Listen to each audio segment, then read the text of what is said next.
Okay, I'm Lee from the Oshkosh Beer Blog. I'm Adam from Gardenia's Wine Bar and Cafe. And this week we're drinking Midnight Star, a Schwarzbier from Bull Brewery in Wausau. So Bull Falls started in 2000. I'm just going to go ahead and open this. Hey, why the hell not? Hope it doesn't explode. Yeah. So Bull Falls opened in 2007. 2013 they went through a big expansion and put in a 30-barrel brew house and a can line, which you see the result of here. I wonder why the cans. Well, a lot of these craft brewers are going for it. I mean, for them, it's, kind of it makes sense for them, especially being a lager brewer. Their beers are, you're going to have better shelf life with a can. They're easier to ship around. They're much lighter. And I think it just makes sense overall for a lot of these breweries doing it. And it sets you apart from the rest of the market. One thing, so I was talking to Mike Zamzo one time about cans, and he told me one of the things he really liked. He's the brewmaster at Bull Falls. One of the things he really likes about it is all the real estate you get on there. So you can say a whole lot more about your beer than you can with a bottle. Well, I know there's been potential health concerns about transport with, open top cans, so I see that they have the enclosure on top, which is nice, and that's handy for carrying. I know the plastic rings are kind of passe now. Right. And we're drinking, or we will be drinking this, out of a Willy Becher. What's the story behind that? I don't really know. I know that's what it's called. You see these, it's a typical, German lager style glass. Yeah. And that's what this is. It's a German lager. Schwarzbier just means black beer in German.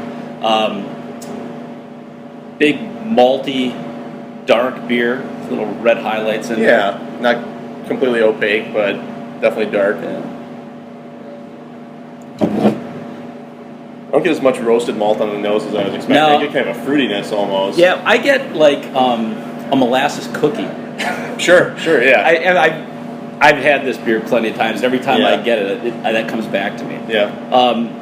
But with a lot of these Schwarzbiers, you don't get that roasty character. They're not really like a stout or a porter where there's that roast element there. No, I think you get a very kind of a clean, that lager yeast comes through on the aroma for me anyway. Yeah. Really classic.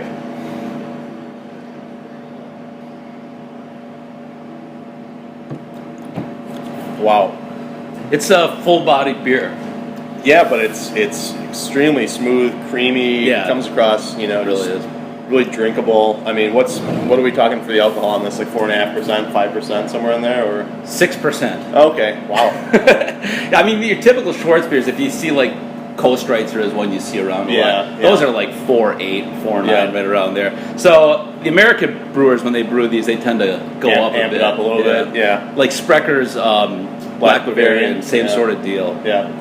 Yeah, I'd say that's probably, is that the best domestic example of a Schwarzbier, Black Bavarian? I know it's quite award-winning. Definitely. Probably. I mean, that one, not to get too geeky about this, but Black Bavarian and this one as well, these kind of go more towards the Kulmbach style of Schwarzbiers, which were a little bit heavier bodied.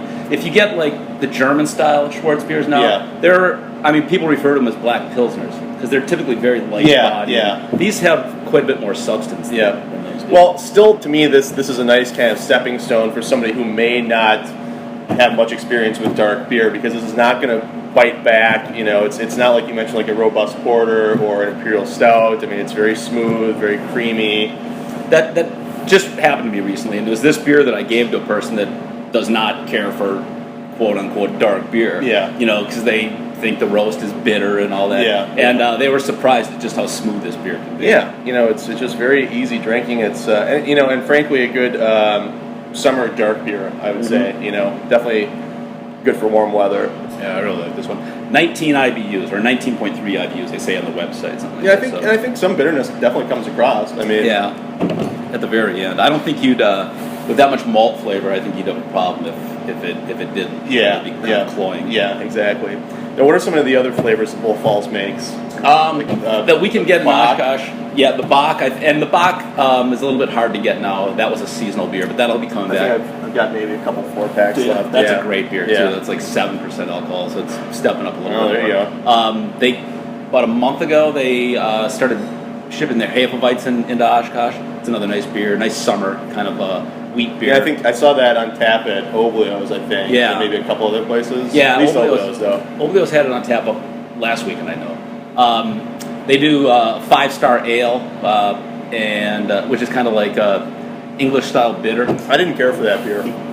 Yeah, I mean, you don't see it around that much either. I think actually Peabody's has it in their upright oh, they do. canned and bottled beer cooler. I sampled it there and didn't do much for me. I prefer their lagers also. I mean, I think they're really strong on the lagers. And they also have Hopworthy. Okay. Which That's is their their IPA. Yeah. But I mean, if you're not familiar with this brewery and you want to check them out, I would start with these lagers. This one in particular. This is a great beer. Yeah, I agree. Just from the Schwarzbiers that I've had, it seems very much in line with the style. I mean, you've obviously got more experience with the regional style sub-styles of it, but this was like in the 1880s, 1890s. This style of beer in Oshkosh was the beer. Yeah. This was an enormously popular style of beer here. Well, it's very appropriate that we selected it then. Yeah, there you go. Cheers. Cheers. A couple things I want to touch on before we. Well, I should also say, so you have it here. Mm-hmm. Festival has it. I think Skis has it. I know they had it at one point. I'm not sure, but it's pretty easy to come by. It's always in 4 packs of 16-ounce cans. So great beer. All right, before we get out of here, next or Tuesday, July 21st, you're going to have a cask tapping here. Yeah, that'll be from Door County Brewing Company. County Brewing Company. Yeah, we're expecting the head brewer to be here and other members of their teams. That should be a great event. Nice. Looking forward to it. And then Saturday, July 25th, Brews and Blues at the Leech. That's from 3 to 7 p.m. Tickets are available now at Oblio's, Omaro's, Festival Foods, and at Fox River Brewing Company. If you get your tickets in advance, they're $35. If you get them at the door, they're $45. So, again, that's July 25th, I'm sorry. And then on August 26th, Dublin's Irish Pub is going to have a beer dinner. That's on a Wednesday night. The featured brewery is Milwaukee Brewing Company, and that's a $30 ticket. And tickets are available now at Dublin's. That seems like one of the consistently great values in town, their beer dinners. Yeah, that's. Well, I haven't been to one personally, but I've heard nothing but good things. Yeah, I've been to them, and they've been really good. The guys over there that do the pairings are just doing a great job. Yeah. Okay, so that's it for this week. Absolutely. Cheers, Lee. Prost.